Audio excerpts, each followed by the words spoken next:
Bonjour. Alors بعد ما شفنا الكومبريهنسيون اورال ديف بي 1 اخذنا كلها. الفيديو هنا تقدروا تتابعوه كله 18 دقيقة فيها كل حاجة ممكن تساعدكم عشان تفهموا l'étape de la compréhension orale d'ELF B1. On passe rapidement, la vidéo sera longue. Rappelez-vous d'avoir votre thé ou votre café avec vous et on commence. Avant de commencer, n'oubliez pas de liker, n'oubliez pas de nous mettre un commentaire, de republier la vidéo et à la fin, si vous souhaitez avoir une fiche mémo totale de la production orale d'ELF B1, merci de le mentionner en commentaire. Et on commence. Alors, pour réussir la production orale du DEF B1, il ne s'agit pas simplement d'en parler couramment, mais de démontrer que vous pouvez structurer une pensée et interagir avec spontanéité. L'examen dure environ 15 minutes, se divisant en 3 parties. L'entretien dirigé, l'exercice en interaction, jeu de rôle, le dialogue et l'expression d'un point de vue. Voici les éléments clés pour briller et les erreurs à éviter. On va tout d'abord parler des atouts pour réussir la structure. Et bien évidemment, c'est les connecteurs logiques.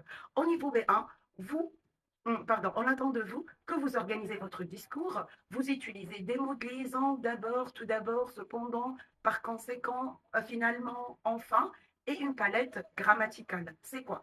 Ce que vous devez montrer que vous maîtrisez le présent, le passé, passé composé, imparfait et surtout le subjonctif pour exprimer vos sentiments et vos obligations, tels qu'il faut que je fasse, ainsi que le conditionnel pour donner des conseils. Vous devez bien les maîtriser. La capacité d'autocorrection. Si vous faites une erreur, c'est tout à fait humain et que vous vous en rendez compte, corrigez-la immédiatement. Cela montre aux examinateurs que vous avez une conscience linguistique, ce qui est très apprécié. On a aussi l'interaction naturelle. Dans le jeu de rôle surtout, ne vous contentez pas de répondre. Posez des questions, proposez des solutions et réagissez surtout aux arguments posés de l'examinateur avec dynamisme. Quels sont les pièges, d'après vous, qu'on doit éviter? Tout d'abord, répondre par oui ou non. C'est le piège principal de l'entretien dirigé. Chaque réponse doit être développée avec un exemple et une explication personnelle, ce qu'on fera dans la partie entretien dirigé. Les hors-sujets. Donc, prenez bien le temps de lire la consigne, du point de vue. Si vous parlez d'écologie en général, alors que le texte porte spécifiquement sur le recyclage en ville, vous perdez des points de cohérence. Il faut bien avoir le sujet devant vous. Le temps monotone, le temps monotone. L'oral est une performance. Évitez de lire pendant la troisième partie ce que vous avez noté. Gardez un contact visuel et variez votre intonation. Pourquoi? Car c'est l'intérêt de l'examinateur. Aussi, on doit chercher des mots trop longs. Il vaut mieux utiliser un mot plus simple ou faire une périphrase, expliquer le concept avec d'autres mots, plutôt que de s'arrêter pour parler pendant 30 secondes. L'entretien dirigé est la première épreuve de la production orale d'FB1. Elle dure de 2 à 3 minutes. L'examinateur vous posera des questions sur votre vie, vos activités, vos centres d'intérêt, votre passé, vos projets. L'objectif au niveau B1 est de démontrer surtout que vous pouvez maintenir une conversation de manière autonome en apportant plusieurs détails. Alors, qu'est-ce qu'on va faire? Par où on doit commencer? Le récit au passé. Donc, qu'est-ce que vous devez apprendre? Apprendre à raconter un événement marquant de votre vie. Études, voyages, travail, anniversaire, en jonglant entre le passé composé et l'imparfait. Les projets d'avenir, s'entraîner à parler de vos ambitions ou vos prochaines vacances, par exemple, en utilisant le futur simple, le futur proche et le conditionnel même. Alors, maintenant, on va commencer par faire une simulation rapide de l'entretien dirigé. Donc, on commence. Alors, puisque on est au niveau B1, l'objectif n'est pas seulement de donner des informations, mais de raconter et d'écrire et expliquer et exprimer. Commençons par un thème classique, on va dire. Alors, par exemple, si on vous pose une question, votre parcours et vos motivations. Comme je vous ai dit, je serai l'examinateur et le candidat et c'est l'entretien dirigé 2 à 3 minutes. On commence notre simulation réelle. Donc l'examinateur, qu'est-ce qu'il dit? Bonjour, pour commencer, pouvez-vous vous présenter et me dire ce que vous faites dans la vie? Oui, bonjour, je m'appelle Ella Travessi. D'abord, je travaille comme enseignante en ligne de la langue française depuis déjà 2 ans. J'aime beaucoup mon métier car c'est très communicatif, c'est très créatif. Cependant, c'est parfois stressant quand j'ai beaucoup d'étudiants à aider à franchir les étapes des examens, par exemple, ou qui sont de différents niveaux. Très bien. Pourquoi apprenez-vous le français? J'apprends le français parce que j'aimerais m'installer au Canada l'année prochaine.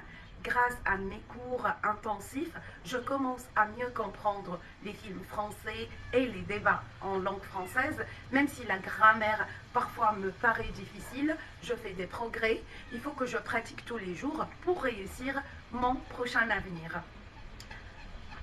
Parlez-moi d'un voyage que vous avez fait récemment.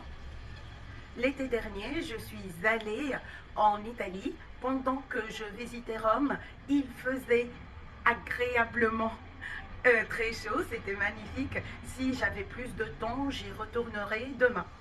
Oui, très bien. D'accord. Parlons un peu de vos habitudes. Qu'est-ce que vous aimez faire pendant votre temps libre? Généralement, j'aime beaucoup faire du sport, plus particulièrement de la natation. J'y vais à la salle 2 fois par semaine avec des amis. De plus, je m'intéresse à la cuisine et à la lecture, même si je ne suis pas un grand chef ou une grande lectrice. J'adore préparer des plats traditionnels de mon pays, la Tunisie, pour toute ma famille. Ça me permet de me détendre après une longue journée de travail et la lecture, ça me fait voyager dans le temps. Très bien. Racontez-moi un événement heureux que vous avez vécu récemment. Ah, c'est une très bonne question. Alors, le mois dernier, j'ai organisé une fête surprise pour l'anniversaire de mon fils. Toute la famille était réunie. Il ne se doutait de rien, donc il a été vraiment surpris. Nous avons passé une soirée exceptionnelle, inoubliable, puisque nous ne voyons pas malheureusement avec la famille souvent. Et pour finir, quels sont vos projets pour les 2 prochaines années? Très bonne question. Alors à l'avenir, j'aimerais obtenir mon diplôme de DALF C2. C'est pour trouver le meilleur emploi dans des sites comme Perply, par exemple. Et si j'ai l'opportunité, je partirai vivre au Québec. Je pense que ce sera une expérience très enrichissante, bien que je sache que les climats pourra faire très froid là-bas, mais j'essaierai de m'adapter et de m'habituer. Alors, bilan, atout, piège. Donc, atout. Qu'est-ce qu'on a comme atout? L'atout, on doit utiliser des connecteurs logiques. Comme vous le voyez, ils structurent vos pensées et vos réponses. Donc, ce qu'on ne veut pas faire, ne dites pas juste je suis par exemple graphiste, mais parce que, ou depuis combien d'années, utilisez toujours parce que, ou donc pour ne pas avoir des réponses courtes, aurez des réponses simples mais constructives. Alors, le piège. Alors, comme je vous ai dit, le piège, on va dire mortel, c'est que quand l'examinateur vous pose une question, vous dites oui ou non. L'examinateur veut vous écouter parler, pas juste valider ses questions. Donc, on doit aussi varier le ton de la conjugaison, montrer que vous maîtrisez présent, passé, futur, conditionnel, subjonctif. L'apprentissage par cœur, surtout à éviter. Si vous récitez un texte, vous perdez des points sur le temps. Donc, il faudra varier votre intonation et avoir le regard ou le contact visuel. Le jeu, l'entretien parle de vous. Donnez vos goûts, vos sentiments personnels, vos traditions, d'où vous venez. Utilisez le subjonctif. Glissez un petit il faut que. C'est un énorme bonus pour vous. Le silence, faites attention. Si vous cherchez un mot, ne dites pas alors dites comment dirais-je hein. Par exemple, si vous dites la voiture, dites bientôt. Si vous vous trompez, dites la voiture, excusez-moi. Corrigez-vous instantanément. Ça marquera un plus pour vous. Et si vous oubliez le mot stylo, dites c'est la chose avec laquelle on écrit. Alors, voici les connecteurs logiques, les structures que nous avons intégrées dans nos réponses avec l'entretien dirigé. Donc, on a utilisé par exemple pour la cause parce que, puisque, comme, grâce à, l'opposition peut utiliser néanmoins, par contre, cependant, alors que, en revanche, pour la conséquence, donc, c'est pourquoi, alors, et l'énumération, d'abord, ensuite, puis, de plus, enfin, finalement, pour terminer. Et on passe à la deuxième partie qui est le jeu de sujet. Vous avez acheté un billet de train pour rendre visite à un ami, mais vous vous êtes trompé de date. Vous allez au guichet de la gare pour demander un remboursement ou un échange. L'examinateur vous dit que c'est normalement impossible. On commence. Bonjour monsieur, je vous contacte puisque j'ai un petit souci avec mon billet de train pour Bordeaux. En fait, je me suis rendu compte que j'ai réservé pour le 12 au lieu du 19, excusez-moi. Ah, je vois, malheureusement, c'est un billet Prams. Donc, il est non échangeable et non remboursable. C'est indiqué dans les conditions de vente, madame. Je comprends tout à fait. Néanmoins, je suis une cliente fidèle et c'est la première fois que je fais cette erreur. Est-ce qu'il serait possible, si vous le permettez, de faire une petite exception? Malheureusement, c'est difficile. Le train de 19 est déjà presque complet et les prix seront plus élevés et chers. Si je paye la différence de prix, pourriez-vous changer la date? Il est très important que je puisse partir ce jour-là pour l'anniversaire de mon meilleur ami. Sinon, je vais perdre mon argent et je ne pourrai pas voyager et rater son anniversaire. Bon, je vais voir ce que je peux faire sur mon ordinateur. Et voilà. Donc, ici, on a les atouts et les pièges de jeu de rôle aussi. Donc, premier atout, on va dire, c'est la politesse. Donc, si c'est pas votre ami, vous devez le vous voyez. Utilisez-vous, monsieur, madame, s'il vous plaît. Être trop passif, non. L'examinateur dit non. Ne vous arrêtez pas. Proposez une solution alternative. Alors, on doit utiliser spécialement le conditionnel. C'est le ton de la négociation, de la politesse. Je voudrais, serait-il possible, j'aurais. Vous oubliez votre rôle, vous devez rester dans la situation jusqu'à l'examinateur dise que c'est fini. Il faut bien s'adapter aux arguments. Écoutez bien ce que dit l'examinateur pour rebondir sur ces mots, sur ces arguments. Même si vous devez, excusez-moi pour le bruit, comme toujours, vous plaindre, vous devez être courtois. L'examen évalue votre capacité à communiquer. Donc, je vais tester avec vous votre réactivité. Imaginons un autre sujet. Vous voulez organiser une fête chez vous, mais votre voisin a peur du bruit. Donc, le voisin dit, écoutez, j'ai besoin de calme pour travailler, je ne suis pas d'accord que vous fassiez une fête samedi soir. Comment répondriez-vous pour essayer de le convaincre ou de trouver un compromis? Alors, pensez à utiliser, bien évidemment, bien sûr, promettre ou proposer. Quelle sera votre réponse? Je vous donne quelques secondes pour réfléchir. Alors, parfait. La réponse sera un exemple de réponse. Donnez-moi votre réponse dans les commentaires. Je comprends tout à fait votre besoin de calme, surtout si vous devez travailler le week-end. Cependant, c'est mon anniversaire et j'ai déjà invité quelques amis. Est-ce que nous pourrions trouver un arrangement? Par exemple, je m'engage à baisser la musique à partir de 22 heures et nous resterons à l'intérieur pour ne pas faire de bruit sur le balcon. Qu'en pensez-vous? Ça pourrait marcher. Que dites-vous? Dites-moi en commentaire. Alors, pourquoi cette réponse fonctionne pour B1? Alors, la reconnaissance de l'autre. Le candidat montre qu'il a bien compris l'argument de son voisin. Je comprends tout à fait. Il a utilisé aussi le conditionnel. Est-ce que nous pourrions trouver un arrangement qui est la forme parfaite pour s'exagérer sans imposer et pour la politesse aussi?